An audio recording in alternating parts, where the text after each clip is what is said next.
Halo, Assalamualaikum. Selamat malam teman-teman.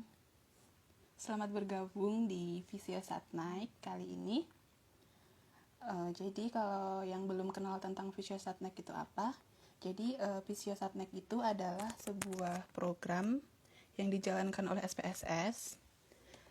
Jadi Visio Satnaik ini bakalan live IG sebulan sekali. Nah, SPSS itu sendiri yaitu Support People with Stroke Survivor. Jadi SPSS ini lebih berkoncern ke permasalahan stroke dan juga mendukung para penderita stroke untuk bangkit dan juga sembuh dari penyakitnya. Oke, kita tunggu teman-teman yang lain bergabung dulu ya. Sambil nunggu, boleh banget nih teman-teman untuk follow Instagram SPSS, yaitu SPSS_NEPA. Dan juga untuk teman-teman yang mau dapat informasi tentang neurologi, bisa banget untuk follow Instagramnya NEPA, yaitu NEPA_official_. Di sana kalian akan banyak banget mendapatkan informasi seputar neurologi dan juga upgrade ilmu tentang stroke itu sendiri. Sebelumnya, perkenalkan dulu, nama saya Yunika Maulia Tessa sebagai moderator pada malam hari ini. Dan juga kalau yang mau follow Instagram saya juga boleh banget nih. Instagramnya yaitu Yunika_Tessa. Yang mau minta fallback juga boleh banget. Nanti DM aja, nanti bakal aku fallback. Tema kita hari ini yaitu diet sehat pada penderita stroke. Tentunya tema ini sangat bagus sekali ya. Dan narasumber kita kali ini yaitu ada Mbak Hima. Pokoknya nanti narasumbernya mantap sekali. Oke, ini dia. Halo, Mbak Hima. Assalamualaikum, Hai. Mbak. Waalaikumsalam. Suara aku kedengaran nggak? Kedengeran, Mbak? Jelas kok. Oke, Kalau oke. suaraku gimana, Mbak? Oh, kedengaran juga, Suaraku udah jelas. dengar? Jelas Oke, juga siap. kok. Hai, akhirnya Oke, kita ketemu. iya nih setelah lewat chat akhirnya ketemu. Apa kabarnya nih, Mbak? Baik, kamu apa kabar? Alhamdulillah baik juga. Lagi sibuk apa nih, Mbak, sekarang? Aku apa ya, kerja paling ya, kerja sama Oh, kerja. aku ada bayi sih, jadi Oh iya. kesibukanku sama anak juga. Oke, mantap. Oke, ini kita langsung aja ya, Mbak. Ini kita bakalan live 1 jam ke depan dengan tema diet sehat pada penderita stroke. Oke. Siap. Jadi, saya juga baru dengar nih, Mbak, tentang diet pada penderita stroke itu kan. Sebagai saya kan orang fisioterapi gitu kan. Taunya kan kalau pasien fisioterapi kan biasanya kalau nggak dikasih exercise, terapi, kalau nggak latihan-latihan yang lainnya gitu kan. Nggak pernah tahu kalau semisalnya penderita stroke ini harus dikasih nutrisi yang baik, gizi yang baik, supaya proses pemulihan stroke-nya juga berjalan lebih cepat dan juga lebih maksimal gitu kan.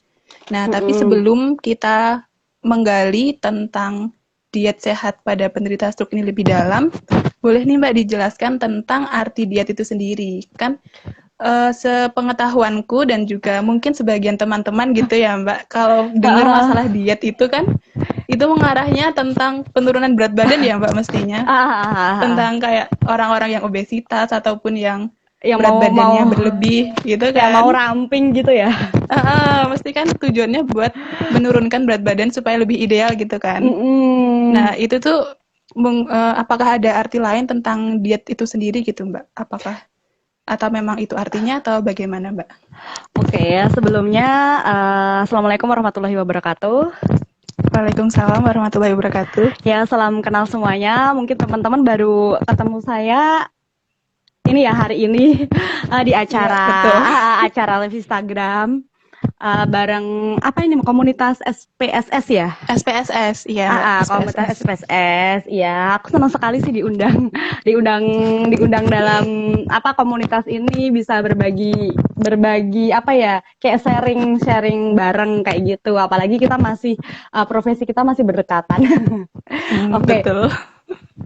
Oke, mungkin kebanyakan orang itu apa ya kayak mengira kalau misal diet itu oh aku ini berat badannya berlebih habis itu aku pengen menurunkan berat badan atau aku pengen langsing atau aku misal pengen pengen lebih ramping kayak maksudnya pengen membentuk tubuh atau badan itu sesuai ideal versi mereka masing-masing kayak gitu.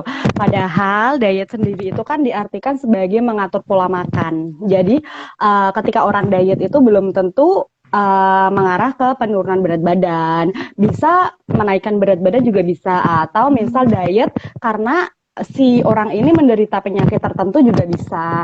Nah, sebenarnya tujuan diet secara umum ini kan untuk menjaga kesehatan aja. Misal yang berat badannya berlebih, pengen diet, habis itu biar berat badannya kayak ideal. Habis itu orang yang berat badannya kurus dan merasa status gizinya kurang, pengen diet agar supaya berat badannya bertambah sehingga berat badannya ideal juga kayak gitu. Jadi pengertian diet itu sendiri nggak cuma menurunkan berat badan ya Mbak, tapi juga bisa menambah berat badan dan juga lebih utamanya tentang pengaturan pola makan mengatur ya Mbak. Pola makan sih, mengatur pola makan. Supaya lebih sehat gitu ya Mbak. Iya, untuk menjaga kesehatan. Sebenarnya poinnya kan di situ. Oh iya. Berarti makasih nih Mbak udah persepsinya udah diubah nih. Selama ini kan kalau yang terjadi di masyarakat itu kan taunya cuman penurunan berat badan gitu ya Mbak taunya. Iya, emang itu suatu hal yang emang harus kita luruskan ya. Maksudnya tuh kayak iya, cuma tidak bisa disalahkan juga karena emang pengetahuan setiap orang itu kan beda-beda, dan lingkungan mereka bergaul, lingkungan mereka berada itu kan juga macam-macam ya. Kayak misal tidak selalu orang itu berada di lingkungan mungkin yang pengetahuan secara ilmu kesehatannya itu bagus, baik kayak gitu kan juga enggak kayak gitu. Jadi ya emang tugas kita untuk mensosialisasikan gitu. Yes, betul. Oke, lanjut ke pertanyaan selanjutnya ya Mbak. Ini kan apakah ada tujuan khusus sendiri dari adanya diet pada penderita stroke ini? Kalau biasanya kan diet pada umumnya itu kan tujuan atau goals-nya sendiri itu kan lebih mempunyai tubuh yang ideal gitu kan. Nah, apakah pada diet pada penderita stroke ini ada tujuan khususnya sendiri? Oh iya, tentu ada ya, karena setiap penyakit itu kan setiap penyakit itu kan diperlukan penanganan atau diperlukan diet yang berbeda-beda sesuai keadaan penyakit tersebut. Kalau misal stroke ini kan adalah suatu keadaan di mana ada pembuluh darah, ada penyumbatan pada pembuluh darah sehingga oksigen dan zat gizi itu tidak tersalurkan ke otak kayak gitu ya. Aku minta dikoreksi ya kalau misal definisinya salah, karena kan itu juga bukan bidangku kayak gitu. Nah, ketika zat gizi ini tidak tersalurkan sampai ke otak, tentunya kan ada beberapa penurunan, ada beberapa kelainan yang dialami si orang tersebut. Nah, salah satunya itu kan dia pasti akan mengalami penurunan nafsu makan, sehingga status gizinya ini kan berkurang. Nah, maka ketika status gizinya berkurang kan diperlukan diet khusus untuk penderita stroke kayak gitu. Nah, tujuannya apa sih? Tujuan ahli gizi atau misal dokter gizi itu memberikan diet stroke itu ya untuk memenuhi kebutuhan energi si penyandang stroke tersebut, karena kan energi setiap penyakit itu kan beda-beda kayak gitu, sehingga jangan sampai ketika misal orang tersebut itu menderita stroke dan belum lama itu kita bantu untuk mengejar status gizinya agar tidak kurang kayak gitu. Terus tujuan selanjutnya itu adalah memperbaiki keadaan stroke, di mana orang dengan penyandang stroke itu sebagian besar kan pasti ada penurunan ada penurunan kelainan ada kelainan ya, kayak misal ada kesulitan menelan, ada kesulitan gerak di tubuhnya kayak gitu. Nah, kita memberikan makan disesuaikan dengan keadaan si orang tersebut kayak gitu. Jadi tujuannya itu untuk yang pertama untuk menambah energi itu sendiri. Iya, mencukupi kebutuhan energinya agar status gizinya itu tidak misal terpenuhi gitu ya, Mbak? terpenuhi ya status gizinya, mempertahankan status gizi normal gitu ya. Oh, oke. Terus dalam diet stroke ini apakah ada kayak ketentuan ataupun syarat-syarat khusus gitu, Mbak? Apakah atau memang semua penderita stroke itu boleh untuk melaksanakan diet stroke ini? Kenapa bisa diulang? Jadi apakah pada program diet stroke ini itu semua penderita stroke itu apakah boleh mengikuti diet ini ataukah ada kriteria ataupun syarat khusus penderita stroke yang seperti apa sih yang boleh mengikuti diet ini atau bagaimana gitu, Mbak? Oh gitu.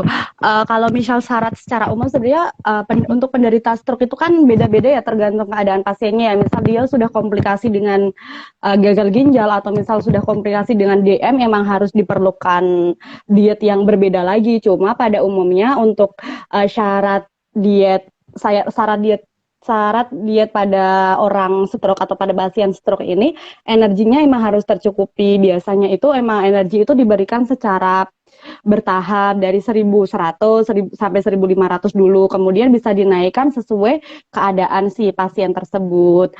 Yang kedua itu protein. Nah, protein ini juga sangat diperlukan untuk pasien-pasien dengan kondisi stroke. Protein yang diberikan itu ada 2 jenis, misal protein nabati. Protein nabati ini seperti tahu, tempe, kacang-kacangan. Kemudian protein hewani. Protein hewani ini protein hewani ini diberikan dengan jenis protein yang rendah lemak atau yang memiliki kandungan lemaknya ini sedang, seperti putih telur, habis itu hati ayam atau ayam tanpa kulit, kemudian daging kayak gitu masih oke lah diberikan kayak gitu. Terus kemudian karbohidrat ini emang harus tercukupi ya, kecuali si pasien ini dia mempunyai komplikasi DM. Nah, itu kan emang harus ada pembatasan karbohidrat. Jadi emang penanganannya ini beda-beda. Pasien dengan penderita stroke aja atau pasien yang memiliki komplikasi yang lain emang penanganannya beda-beda. Kemudian syarat dietnya juga beda-beda. Kemudian sayur dan buah. Sayur dan buah ini emang harus tercukupi untuk orang-orang yang penderita stroke karena fungsinya dalam sayur dan buah ini kan banyak zat gizinya. Salah satu kan kalium. Kalau misal orang stroke diberikan kalium ini kan emang bagus untuk memperbaiki fungsi tubuh setelah stroke kayak gitu. Kalium ini kan bisa didapatkan misal di pisang atau sayuran hijau kayak gitu bisa. Kemudian bentuk makanannya biasanya kan orang stroke ini kan keadaannya itu kayak masih baring-baring, susah, iya kan? Kayak susah menelan. Habis itu ada juga yang dipasang NGT kayak gitu. Jadi emang bentuk makanannya itu disesuaikan dengan keadaan si pasien. Misal dengan pasien penurunan kesadaran atau misal dia ada kesulitan mengunyah menelan, harus diberikan diet cair yang melalui NGT, kemudian bertahap dinaikkan ke diet saring, kemudian dinaikkan lagi ke lunak, sumsum atau baru bisa nasi. Jadi nggak bisa kalau misal pasien stroke tiba-tiba dikasihnya nasi atau misal bubur kayak gitu. Walaupun bentuk bubur itu lunak atau walaupun bentuk sumsum itu tuh udah lembut sekali, dengan kondisi-kondisi kesulitan menelan dan mengunyah tidak bisa diberikan oleh pasien stroke. Kayak gitu sih. Jadi gitu ya, Mbak? Iya. Jadi syaratnya tadi juga sudah menjelaskan tentang makanan-makanan yang harus diberikan pada penderita stroke sekalian ya, Mbak itu? Itu kayak bentuk makanannya gitu loh, kan emang harus bertahap. Nggak bisa kalau misal harus jadi ada kayak cair gitu ya, cair. Tergantung keadaannya. Kalau misal si pasien ini sudah dipasang NGT emang harus diberikan makanan cair. Baru kalau misal keadaannya sudah baik, sudah bisa nih kalau diuji coba untuk diberikan secara oral, bisa diberikan dalam bentuk saring atau misal yang cair semi kayak sumsum tapi bener-bener yang lembut banget kayak gitu masih bisa. Cuma nggak bisa kalau misal tiba-tiba diberikan bubur, walaupun bubur itu kan lunak ya, itu tapi nggak bisa untuk pasien-pasien dengan kesulitan menelan itu nggak bisa. Oke, siap Mbak. Jadi syarat-syaratnya itu tadi ya teman-teman. mengingatkan lagi nih teman-teman, kalau yang mau ada pertanyaan boleh banget diketik di kolom komentar, nanti bakal dijawab oleh Mbak Hima. Oke, lanjut nih Mbak. Biasanya kan kalau di diet itu kan ada yang namanya makanan yang harus dihindari gitu ya Mbak. Yang dihindari, yang harus dibatasi, atau mungkin malah nggak boleh dikonsumsi gitu kan. Nah, kira-kira nih Mbak, yang pada penderita stroke ini, pada diet pada penderita stroke ini, kira-kira makanan apa aja yang harus dihindari atau mungkin dibatasi atau mungkin nggak boleh dimakan? Oke. Kita semua tahu ya, stroke itu keadaan di mana ada pembuluh darah yang tersumbat, sehingga zat gizi atau oksigen itu kayak nggak bisa tersampaikan ya.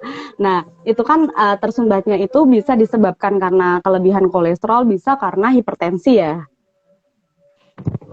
Yes. Nah, berarti kan ada kaitannya nih antara makanan yang mengandung kolesterol atau makanan yang menyebabkan tensi itu tinggi. Jadi beberapa jenis makanan yang tidak diperbolehkan untuk dikonsumsi pasien stroke atau orang dengan penyandang stroke itu kayak misal segala makanan yang diolah dengan cara digoreng itu emang sebaiknya tidak diberikan.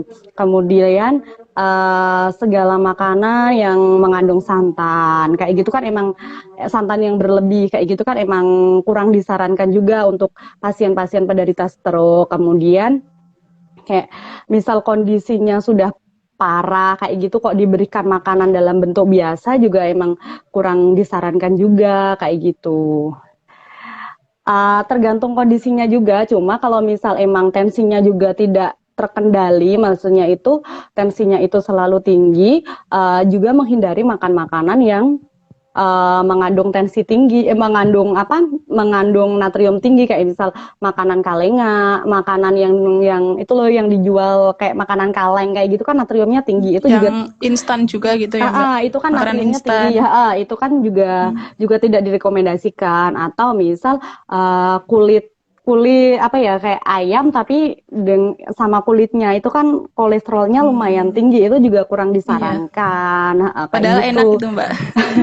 Iya ya, Enak kayak banget itu. ayam, terus bagian-bagian Bener. ayam yang kan yang kulitnya Yang kriuk-kriuk gitu. kayak itu kan enak. Cuma untuk orang dengan penyandang stroke emang kurang disarankan ya, karena kan itu salah satu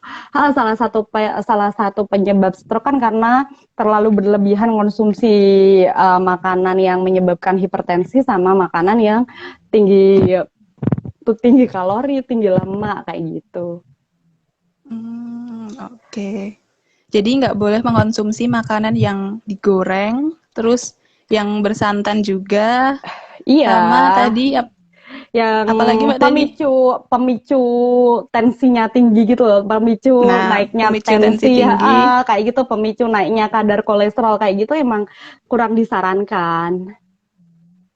Oh, oke. Tapi kalau itu emang nggak boleh dimakan atau boleh tapi dalam jumlah atau kadar tertentu gitu, Mbak? Sebaiknya dihindari. Berarti nggak boleh sama sekali gitu ya, Mbak? Kalaupun emang sudah bisa menelan, sudah bisa mengunyah kayak gitu, alangkah baiknya diberikan makanan yang dikukus atau misal olahannya ya sebisa mungkin jangan digoreng, atau misal sebisa mungkin dipilihin bahan makanan yang kandungan kolesterol, kandungan lemaknya itu yang sedang atau rendah kayak gitu. Jadi kalau ini berarti nggak boleh makan yang mengandung minyak sama sekali atau gimana Mbak? Kalau semisal ada sayuran yang ditumis gitu, apakah masih boleh juga Mbak? Kalau ditumis sih masih ditoleransi ya, walaupun sebenarnya baiknya emang enggak kayak gitu. Cuma jangan sampai kalau misal kayak digoreng kayak gitu ya, digoreng kayak gitu emang harus dihindari, karena sebenarnya kan pada pasien stroke ini kan diet yang diberikan kan emang rendah lemak, rendah kolesterol, rendah garam juga kayak gitu. Oke, jadi makanannya juga harus yang rendah garam gitu ya, berarti yang agak netral gitu ya makanannya ya? Yang nggak harus netral berasa. Sih, maksudnya itu yang dimaksud rendah garam itu kan sekarang banyak garam-garam yang sudah dijual dengan uh, khusus untuk orang dengan hipertensi atau orang dengan tensi tinggi. Nah, kayak gitu bisa dicari mungkin di supermarket atau di distributor tertentu kayak gitu kan sudah ada. Nah, alangkah baiknya diganti dengan garam tersebut. Cuma pemberiannya juga harus dibatasi. Sebaik-baik garam untuk orang hipertensi atau orang dengan tensi tinggi itu tetap mengandung natrium kan kayak gitu. Cuma diimbangi juga kayak misal tetap harus dikontrol sih kayak tensi aku berapa sih kayak gitu, kadar kolesterol aku tuh berapa kan, itu juga harus rajin untuk cek lab. Jadi makanan yang kita makan itu disesuaikan juga dengan hasil lab kita kayak gitu, jadi kita tahu. Oke, jadi alangkah baiknya itu makanan-makanan yang sudah disebutkan Mbak tadi itu alangkah baiknya jika dihindari gitu ya Mbak. Iya. Dan juga ya, disesuaikan dengan apa namanya keadaan kesehatannya juga gitu ya. Kalaupun misal nih belum bisa menghindari, kadang ya kalau misal kebiasaan makan orang itu kan beda-beda. Kalaupun kebiasaan makannya emang sudah terbiasa mengkonsumsi makanan seperti itu ya emang harus dikurangi secara perlahan. Jadi nggak bisa kalau misal kita langsung nyuruh berhenti seketika, itu emang susah. Jadi emang harus dikurangi setia kan, emang susah kan, kayak buktinya kita aja misal sudah terbiasa konsumsi gorengan kayak gitu, terus habis itu makan tanpa gorengan itu kan kayak ada yang kurang kayak gitu ya. Nah kita emang harus dikurangi secara perlahan, misal frekuensi pemberiannya atau misal jumlahnya kayak gitu. Oh, oke. Terus nih Mbak, kan tadi kan kita sudah membahas tentang makanan yang harus dihindari. Nah, kalau di diet itu kan pasti ada makanan yang disarankan gitu ya, supaya diet tersebut tuh lebih maksimal dan juga lebih cepat dalam penyembuhannya. Nah, di diet stroke ini apa aja sih Mbak yang harus kita makan supaya para penderita stroke ini lebih cepat gitu pemulihannya?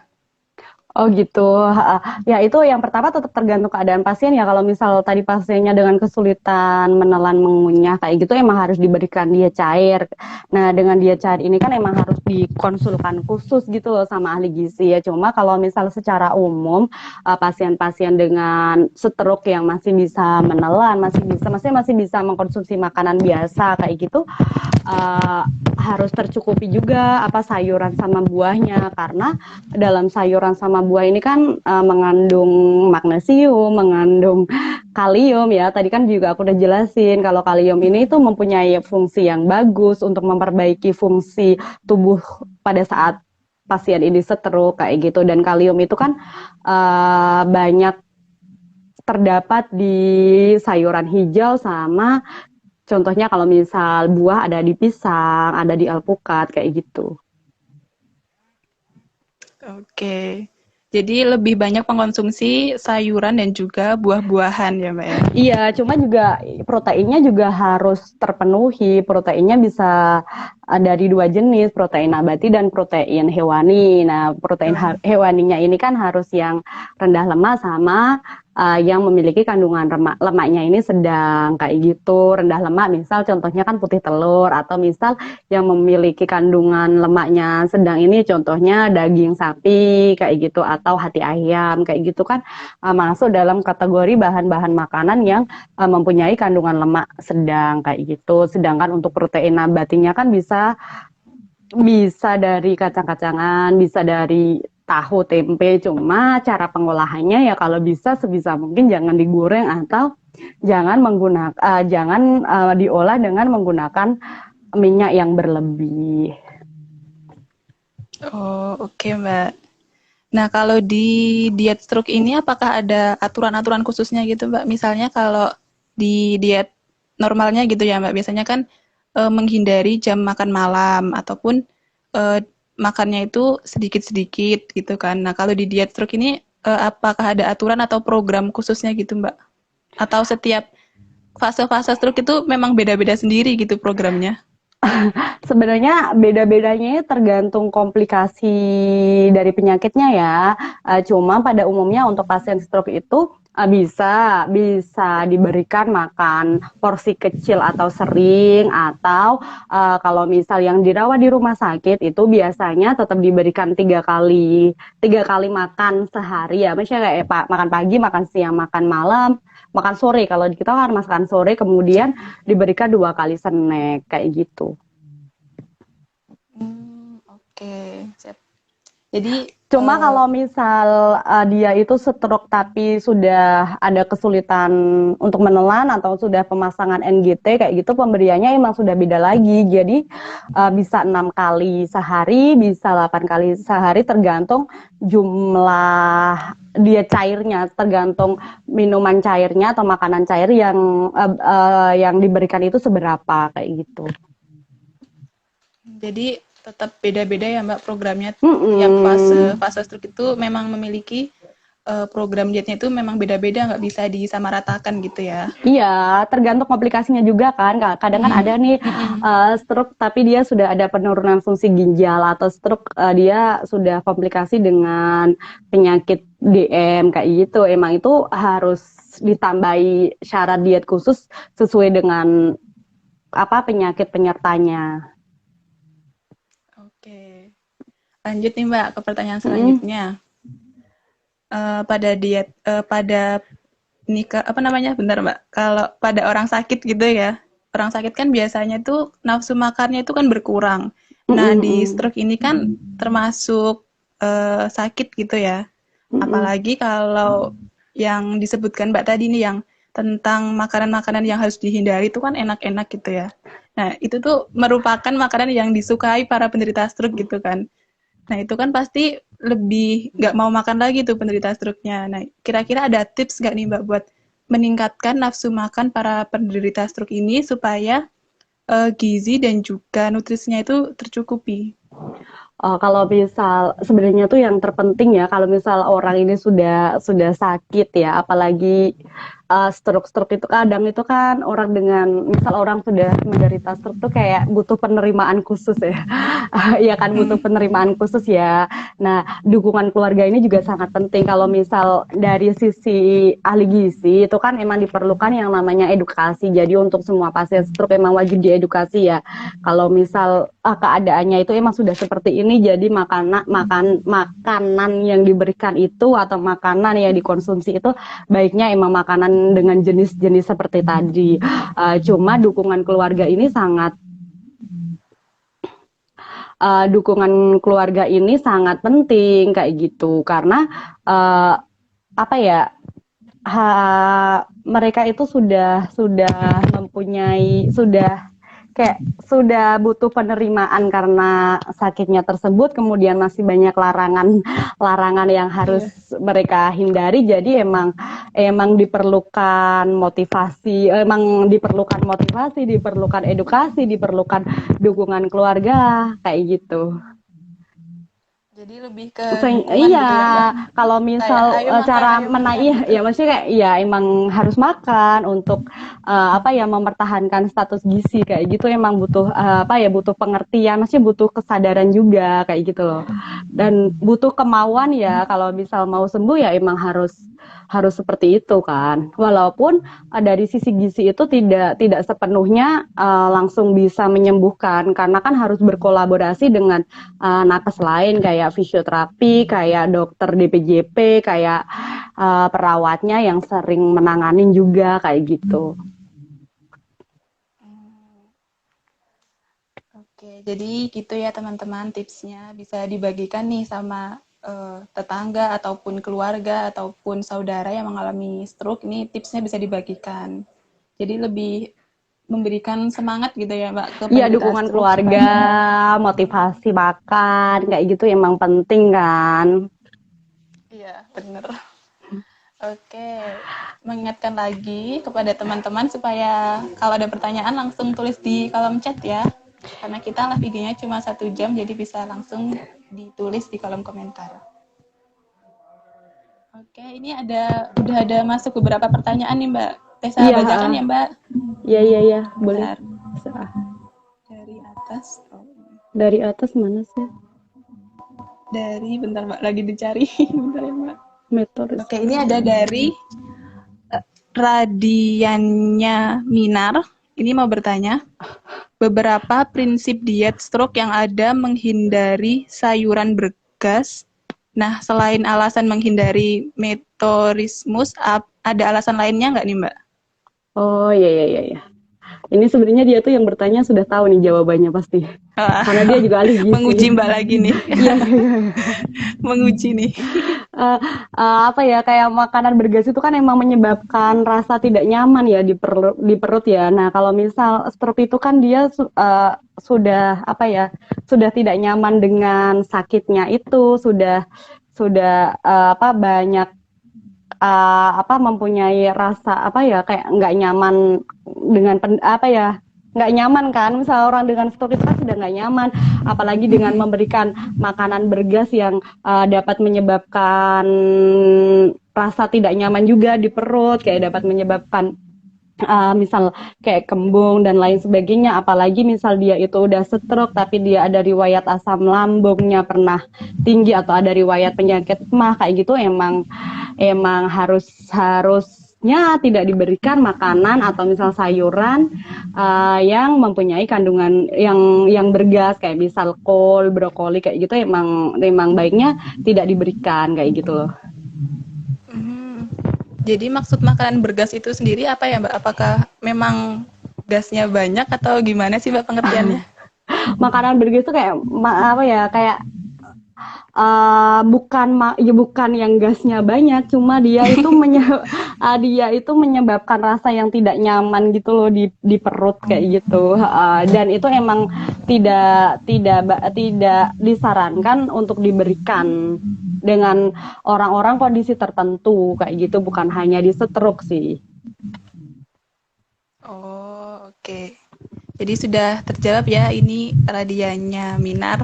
Semoga terjawab pertanyaannya. Terus langsung ke pertanyaan selanjutnya. Ada dari Rahmah Nuzulul Fika. Mau bertanya nih Mbak. Bagaimana dengan penderita stroke yang mempunyai faktor resikonya itu ada beberapa Mbak. Misal ada kolesterol, asam urat, hipertensi juga. Nah, makanan apa yang pas untuk pasiennya? Iya, nah kayak tadi ya, misal kalau stroke secara umum emang seperti tadi, cuma stroke dengan kondisi-kondisi tertentu dia sudah ada penyerta, misal asam uratnya tinggi, emang harus menghindari makanan yang mengandung tinggi purin, misal kayak jeruan ini kan selain kolesterolnya juga lumayan, dia itu tinggi purin, ya emang harus dihindari, atau misal beberapa jenis seafood kayak gitu kan tinggi purin juga, itu juga harus dihindari. Jadi Oke, si pasien ini utamanya sakitnya stroke, cuma dilihat dulu penyertanya, dilihat dulu hasil laboratoriumnya, apakah ada hasil lab yang harus kita perhatikan juga untuk memberikan dietnya kayak gitu, seperti tadi. Stroke dengan tensinya yang lumayan tinggi, emang jangan sampai diberikan makanan yang mengandung tinggi natrium juga kayak gitu. Cuma pada umumnya kalau misal ini pasien sudah menderita stroke, ya pasti diet yang diberikan itu dia udah rendah garam, rendah kolesterol, rendah lemak. Jadi hipertensinya juga sudah ikut, kemudian kolesterol yang tinggi sudah pasti akan diberikan akan diterapi gizi ya, dengan diberikan makanan dengan jenis kolesterol yang rendah, kemudian dengan diberikan juga makanan yang rendah lemak kayak gitu. Cuma kalau misal penyertanya ditambah asam urat, emang harus diberikan jenis-jenis makanan yang mengandung purin yang rendah kayak gitu. Atau misal protein ya, purin itu kan hasil metabolisme protein ya kayak gitunya. Jadi kalau misal sudah kadar asam uratnya tinggi, juga protein yang diberikan emang harus dikurangin juga. Walaupun misal boleh nih pasien stroke mengkonsumsi tahu tempe, boleh nih mengkonsumsi putih telur, boleh mengkonsumsi ayam, cuma frekuensi pemberiannya emang harus dikurangin. Oke, jadi begitu ya Mbak Rahmah Nuzulul Fika. Semoga terjawab. Terus nih Mbak dari Lia Septi 2 nih mau bertanya. Mbak Hima, kalau kolesterol dengan gangguan fungsi ginjal, bagaimana dengan konsumsi buahnya? Kan kalau penderita gangguan fungsi ginjal itu tidak dianjurkan mengkonsumsi makanan tinggi kalium. Iya, benar. Jadi kalau misal orang dengan penurunan fungsi ginjal atau misal atau orang dengan penurunan fungsi ginjal atau misal orang yang menderita penyakit gagal ginjal ataupun baik itu gagal ginjal yang sudah HD hemodialisa atau gagal ginjal yang belum HD ya, yang belum cuci darah itu emang sebaiknya harus tadi bahas kalium ya. Iya, kalium, Mbak. Emang harus menghindari makanan yang mengandung kalium. Kenapa? Karena ya salah satu penyebabnya ya kayak gitu bisa kejang juga sih kalau misal diberikan makanan yang mengandung kalium secara berlebih. Lalu bagaimana tata laksana dietnya ketika orang stroke tapi dia juga menderita penurunan fungsi ginjal nih. Dia juga ada gangguan fungsi ginjal nih. Bagaimana nih terapinya? Bagaimana buah dan sayurnya kayak gitu. Padahal kebanyakan sayur sama buah ini kan mengandung kalium ya kayak gitu. Nah emang ada beberapa buah yang dia memiliki kandungan kaliumnya yang lebih rendah sih. Kalau misal pear sama apel itu masih oke diberikan untuk orang-orang yang mempunyai penurunan fungsi ginjal kayak gitu. Untuk sayurnya karena sebagian sayur yang berwarna hijau ini mengandung kalium, alangkah baiknya cara olahannya itu direbus dulu untuk mengurangi kadar kalium. Jadi sebelum dimasak direbus dulu untuk mengurangi kadar kalium. Jadi sudah tidak ada masalah lagi dengan sayuran dan buah ketika akan dibelikan oleh orang penyandang stroke atau pasien-pasien stroke tetapi dia mempunyai penurunan fungsi ginjal. Oke, jadi cara mengurangi kaliumnya itu yaitu dengan merebus makanannya terlebih dahulu, merebus sayurannya supaya ya bukan merebus makanannya ya. Jadi sayuran hijau itu sebelum diolah direbus dulu untuk mengurangi kadar kaliumnya baru diolah kayak gitu. Kemudian untuk buahnya emang harus ada pemilihan buah-buah khusus yang emang itu rendah kalium kayak tadi pear sama apel itu adalah salah satu buah yang boleh diberikan atau boleh dikonsumsi oleh orang atau pasien dengan penurunan fungsi ginjal. Oke, jadi begitu ya Mbak Lia Septi, semoga terjawab pertanyaannya. Terus lanjut lagi nih Mbak, ke pertanyaan selanjutnya dari Momina.Karawang. Orang Karawang nih kayaknya.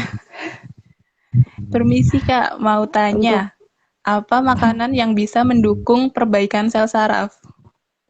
Jadi kalau menurut saya ya tetap kembali pada prinsip diet stroke sih. Karena kalau menurut aku ya tetap kembali pada prinsip diet stroke. Dia tetap harus diberikan makanan dengan protein yang cukup, karbohidrat yang cukup, sayur-sayuran sama buah-buahan yang cukup, pengolahannya juga harus diperhatikan. Kemudian kalau misal mau ditambah susu boleh monggo, nanti diberikan susu yang khusus untuk memperbaiki saraf, kerusakan pada saraf itu kan ada, cuma kan ya nggak mungkin juga aku menyebutkan di sini ya. Kayak gitu. Emang kalau misal dari aku emang harus sesuai dengan prinsip dietnya stroke, syaratnya, kemudian zat gizinya seperti apa, terus jenis bahan makanannya seperti apa, tetap kembali pada prinsip diet stroke. Cuma kalau misal mau tambah diberikan susu emang lebih bagus seperti itu, cuma dicarikan susu yang emang dia itu khusus untuk memperbaiki sel saraf. Jadi susu itu ternyata bermacam-macam ya Mbak. Jadi iya, berbagai macam tergantung penyakitnya. Memperbaiki tulang gitu ya Mbak biasanya. Kalau yang sering kita dengarkan susu memperbaiki tulang gitu kan. Kalau ternyata ada yang memperbaiki saraf juga gitu ya? Oh iya, kalau misal kan banyak nih jenis susu dan susu itu kan mempunyai fungsi yang berbeda-beda. Ada yang khusus untuk diberikan ke gagal ginjal, ada khusus diberikan untuk orang DM, ada khusus untuk memperbaiki sel saraf juga ada, khusus untuk dia diberikan untuk post op atau pasca operasi dari SC atau pasca bedah itu juga ada, tergantung kita memilih susu untuk si orang dengan penyakit tertentu ini, tergantung tujuan kita yang akan diperbaiki itu apa kayak gitu. Kalau tapi susunya itu masih susu hewani gitu Mbak, kayak susu sapi, susu kambing, atau ada susu kayak kedelai gitu? Itu udah ini sih emang udah ada jenisnya sih, maksudnya jadi bukan hanya kayak sekedar susu yang kayak dijual susu kambing, susu sapi kayak gitu, enggak, itu emang sudah diolah khusus untuk itu gitu loh. Untuk memperbaiki saya memang khusus gitu ya. Oke, jadi begitu ya, semoga terjawab. Momina.karawang. Jadi emang harus dikembalikan pada prinsip diet stroke sih, tata laksananya seperti apa ya, dikembalikan pada syarat-syarat diet stroke kayak gitu. Oke Mbak. Nih lanjut lagi nih Mbak, ada pertanyaan dari Lia_Septi2. Bertanya lagi nih. Semangka, melon, dan pepaya apakah bisa dikonsumsi penderita stroke dengan gangguan ginjal? Baiknya dihindari, atau misal bisa jangan diberikan sama sekali ya, karena buah-buah jenis itu tuh kan buah-buah yang mengandung kalium, sedangkan kalau untuk pasien stroke-nya aja sih nggak masalah, cuma karena ini stroke dengan ada komplikasi ke penurunan fungsi ginjal, jadi emang harus dipilihin bahan-bahan makanan yang mempunyai kandungan kalium yang rendah, di mana orang dengan penurunan fungsi ginjal ini kan harus menghindari makanan yang tinggi kalium ya, kayak gitu. Jadi emang harus baiknya jangan diberikan dan diganti dengan buah jenis lain yang mempunyai kadar kalium yang rendah, kayak misal apel bisa diberikan, pir bisa diberikan, kayak gitu. Cuma mungkin nanti kesulitannya untuk keluarga adalah si pasien ini merasa bosan, kok buahnya aku hanya diberikan pir, hanya diberikan apel misalnya, kayak gitu. Sedangkan orang stroke yang lain, misal si pasien ini tahu ya, sedangkan orang stroke yang lain yang misal yang tidak ada penurunan fungsi ginjal itu kan boleh makan semangka, boleh makan melon misalnya. Itu ya emang dari pihak keluarga harus benar-benar memberikan sejenis edukasi ya, menjelaskan kayak gitu, biar pasiennya ini benar-benar bisa menerima karena dia kan stroke tapi ada komplikasi lain. Jadi tata laksana dietnya juga beda gitu. Oke, jadi memang stroke dan dengan permasalahan komplikasi lain itu memang beda-beda ya dietnya, jenisnya. Iya, bisa disamaratakan juga. Apalagi misal stroke tapi ada DM kayak gitu ya, emang harus ada pembatasan karbohidrat kan, harus ada pembatasan karbohidrat. Jadi kayak misal contoh karbohidrat itu kan ada nasi, ada roti, ada masih ada yang lainnya ya, ada gula, ada sirup dan lain sebagainya ya, itu pemberiannya juga harus dikurangin, kalau bisa pun harus dibatasi kan, karena ada komplikasi yang lain kayak gitu. Oke, jadi begitu ya Mbak Lia Septi, semoga terjawab. Apakah ada pertanyaan lagi? Oh, ternyata sudah habis Mbak. Ini teman-teman kalau mau bertanya lagi bisa nih, 5 menit lagi nih ya. Segera kalau ada pertanyaan. Lagi lumayan banyak nih Mbak dari tadi pertanyaan.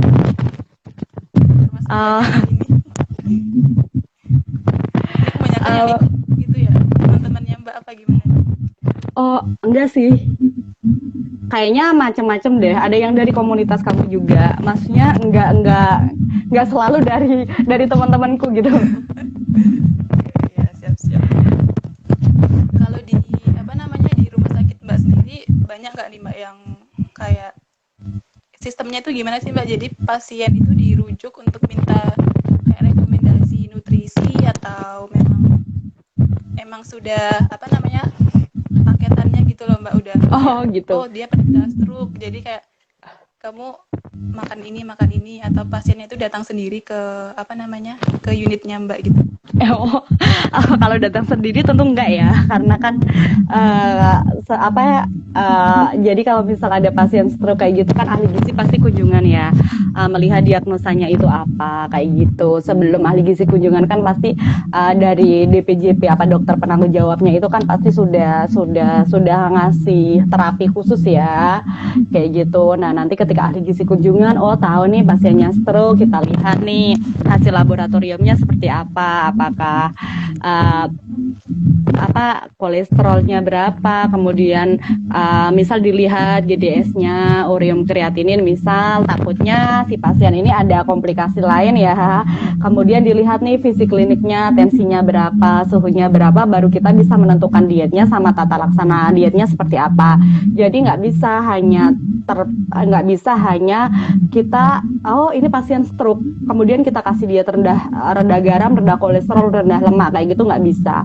Harus benar-benar kita lihat satu-satu, masih kita cermati satu-satu gitu loh. Oke, begitu. Oke, apakah ada pertanyaan lagi nih teman-teman? Mumpung masih live nih sama Mbaknya, bisa mengajukan pertanyaan di kolom komentar ya. Oke, jadi ini ada pertanyaan lagi nih Mbak dari Arofi Devian. Izin bertanya, bagi pasien stroke yang tidak bisa mengunyah, bubur yang terbuat dari apa yang bagus sehingga mudah dicerna? Mungkin tadi sudah itu mungkin kondisi gini sih, kalau misal dia pasien stroke tapi dia dengan kondisi kesulitan menelan mengunyah, kemudian dia ada pemasangan NGT ya, ada pemasangan selang, baiknya tidak diberikan bubur, emang sebaiknya diberikan dia cair, boleh diberikan jenis susu atau dibuatkan sonde buatan ya. Mungkin teman-teman fisioterapis yang sudah lama bekerja di rumah sakit sangat familiar ya dengan yang namanya sonde buatan kayak gitu. Jadi pemberian makanan pada pasien stroke itu emang harus dilihat dengan kondisi pasiennya. Jadi kalau emang sudah ada kesulitan menelan mengunyah, jangan sampai diberikan makanan secara oral. Karena kan nanti pasti akan kesedakan. Kasihan si pasiennya. Apalagi kalau misal sudah pemasangan NGT langsung aja diberikan itu dia cair. Kayak gitu, baru setelah bisa secara oral, secara perlahan dicoba dulu, diberikan sumsum dulu nggak apa-apa, cuma teksturnya benar-benar yang lembut gitu loh, benar-benar yang lembut. Kalau misal pas buat nih buat kok belum lembut, di blender aja nggak apa-apa, yang penting kan makanan itu masuk untuk menambah asupan pasien kayak gitu. Jadi baru setelah udah beberapa hari atau beberapa minggu itu kondisinya selalu membaik, kondisinya bagus kayak gitu, baru perlahan dinaikkan ke sumsum yang biasa, dinaikkan lagi ke bubur cair dulu mungkin, baru dinaikkan lagi kayak gitu. Jadi emang benar-benar harus dilihat kondisinya. Oke, jadi begitu ya Mas Arofi, semoga terjawab. Ini waktunya juga sudah 19.55, jadi kita kayak nggak kerasa ya. Iya, kerasa banget ya Mbak. Kayaknya besok perlu live IG lagi nih Mbak. Ini kayaknya pembahasannya tuh masih kurang tergali gitu ya Mbak. Semoga nanti kita bisa live IG lagi ya Mbak nanti. Oke, amin. Boleh nanti kita kontak-kontakan lagi. Jadi Tessa mau ngasih kesimpulan dulu ya Mbak.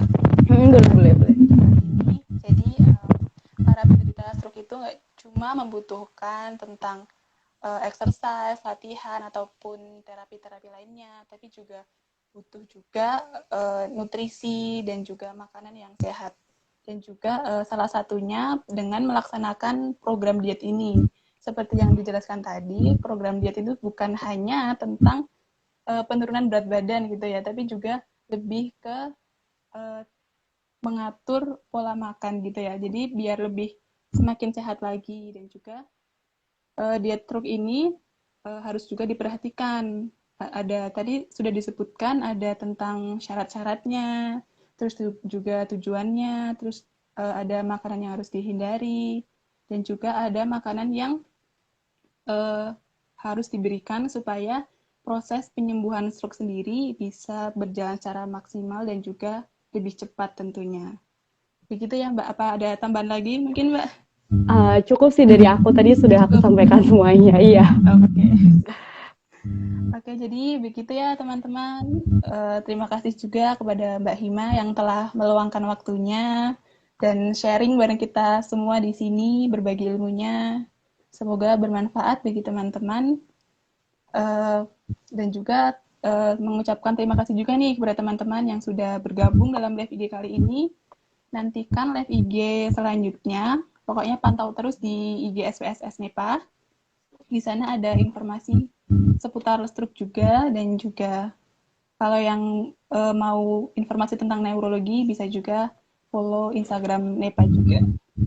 Oke, dan juga teman-teman jangan lupa nih jaga kesehatan juga nih di masa pandemi seperti ini kan. Iya, penting banget nih. Usai, gitu kan.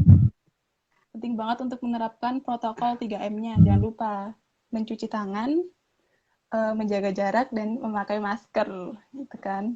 Oke, terima kasih ya Mbak sekali lagi. Sama-sama, semoga bermanfaat. Lain waktu kita semoga bisa bisa ngadain kegiatan seperti ini lagi. Siap, oke. Tessa tutup ya Mbak ya. Oke, boleh. Dari Tessa. Terima kasih Mbak Ima, terima kasih teman-teman, dan wassalamualaikum warahmatullahi wabarakatuh. Waalaikumsalam. Dadah Mbak Ima. Hai.